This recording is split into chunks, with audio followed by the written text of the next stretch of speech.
தமிழ்நாட்டில் ஜூன் 23, 24 மற்றும் 25 ஆகிய தேதிகளில் மிக கனமழை பெய்யும் என இந்திய வானிலை ஆய்வு மையம் எச்சரிக்கை. நீலகிரி, கோயம்புத்தூர் மாவட்டங்களுக்கு ஆரஞ்ச் அலர்ட் விடுக்கப்பட்டுள்ள நிலையில் பொதுமக்கள் பாதுகாப்பாக இருக்க வலியுறுத்தல். விஷ சாராயத்தால் பாதிக்கப்பட்டவர்களுக்கு 24 மணி நேரமும் ஐசியூவில் வெண்டிலேட்டரில் சிகிச்சை அளிக்கப்பட்டு வருவதாக கள்ளக்குறிச்சி மாவட்ட ஆட்சியர் பிரசாந்த் தகவல். விஷ சாராயம் அருந்தியவர்கள் மருத்துவமனைக்கு வர வேண்டும் எனவும் அறிவுறுத்தல்.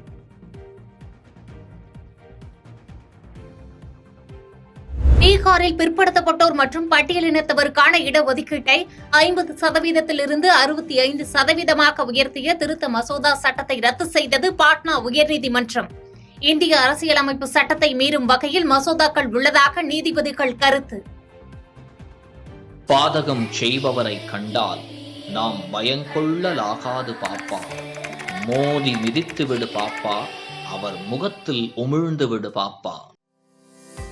அண்மை செய்திகளை உடனுக்குடன் தெரிந்து கொள்ள இணைந்திருங்கள் இயம்நாடு தொலைக்காட்சியுடன்.